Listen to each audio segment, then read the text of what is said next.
ನಮಸ್ಕಾರ. ಇವತ್ತು ಒಬ್ಬ ಹಿರಿಯರು ಈ ಫೇಸ್ಬುಕ್ ಮೂಲಕ ನನ್ನನ್ನು ನಂಬರನ್ನು ತಗೊಂಡು ಸಂಪರ್ಕ ಮಾಡಿ ಕೇಳಿದರು, ತನ್ನ ಮಗನಿಗೆ ಇನ್ನೂ ಸಂತಾನ ಇಲ್ಲ, ಮದುವೆಯಾಗಿ 8-10 ವರ್ಷ ಆಯಿತು ಅಂತ. ಎಷ್ಟರ ಮಟ್ಟಿಗೆ ಅಂತಂದರೆ, ದೇವರು ಜ್ಯೋತಿಷ್ಯದ ಮೇಲೆ ತಾನು ನಂಬಿಕೆಯನ್ನು ಕಳ್ಕೊಳ್ಳೋ ಪರಿಸ್ಥಿತಿಗೆ ಬಂದಿದ್ದೇನೆ, ಅಷ್ಟು ಪೂಜೆಗಳನ್ನು ಮಾಡಿಸಿದ್ದೇನೆ, ಆದರೂ ಕೂಡ ಸಂತಾನ ಪ್ರಾಪ್ತಿಯಾಗಿಲ್ಲ. ಸರಿಯಾದ ಕ್ರಮದಲ್ಲಿ ನೋಡಿಕೊಂಡು ಬೇಕಾದ್ದನ್ನು ಸರಿಯಾದ ಕ್ರಮದಲ್ಲಿ ಮಾಡಿದರೆ ಖಂಡಿತವಾಗಿಯೂ ಭಗವಂತ ಫಲವನ್ನು ಕೊಟ್ಟೇ ಕೊಡ್ತಾನೆ, ಅದರ ಪ್ರಶ್ನೆ ಇಲ್ಲ. ಕೆಲವು ಈಗೇನಾಗಿದೆ, ನಮ್ಮ ಜ್ಯೋತಿಷಿಗಳದ್ದು ತಪ್ಪಿದೆ. ಯಾಕೆಂತಂದರೆ ಪೂರ್ತಿಯಾಗಿ ಅದರ ಬಗ್ಗೆ ತಿಳ್ಕೊಳ್ಳೋದೇನೆ, ಯಾವುದೋ ಒಂದೆರಡು ಪುಸ್ತಕವನ್ನು ಓದಿ ಗ್ರಹದ ಚಿಂತನೆಯನ್ನು ಮಾಡದೆ, ಸರಿಯಾದ ಯೋಚನೆ ಮಾಡದೆ, ಒಂದು ಗ್ರಹದ ಯಾವುದೋ ದೋಷ ಇದೆ ಅಂತ ಕಂಡ ತಕ್ಷಣ ಅದಕ್ಕೊಂದು ನಾಗದೋಷ ಪರಿಹಾರ ಮಾಡಿ ಹೀಗೆ ಮಾಡಿಸ್ತಾ ಹೋಗೋದ್ರಿಂದಲೂ ಇದೆಲ್ಲ ತೊಂದರೆ ಆಗ್ತಾ ಇದೆ.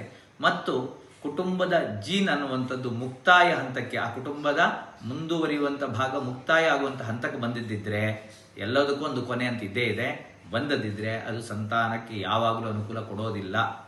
ಹಾಗೆ ಇದ್ದಾಗ ಭಗವಂತನ ಅನುಗ್ರಹ ಆದರೆ ಮಾತ್ರ ಅದೆಲ್ಲವೂ ಸಾಧ್ಯ ಆಗ್ಲಿಕ್ಕಾಗ್ತದೆ.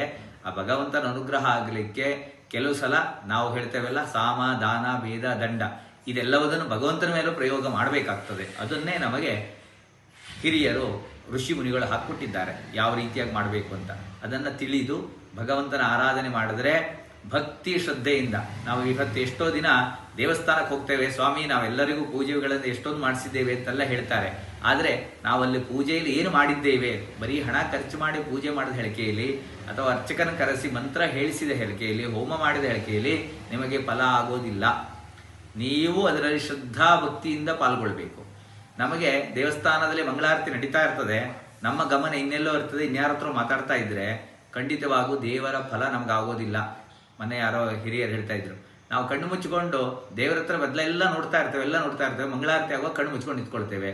ನಾವು ಹೋಗೋದೇನಕ್ಕೆ? ದೇವರನ್ನ ನೋಡೋದಕ್ಕೆ, ಆ ಮಂಗಳಾರತಿ ನೋಡೋದಕ್ಕೆ. ಕಣ್ಣು ಮುಚ್ಕೊಂಡು ನಿಂತ್ಕೊಂಡ್ರೆ ಫಲ ಉಂಟಾಗೋದಿಲ್ಲ. ಅದರಿಂದ ಶ್ರದ್ಧಾ ಭಕ್ತಿಯಿಂದ ಆಚರಣೆ ಮಾಡಿ, ದೇವರಲ್ಲಿ ಯಾವತ್ತೂ ನಂಬಿಕೆ ಕಳ್ಕೊಳ್ಬೇಡಿ.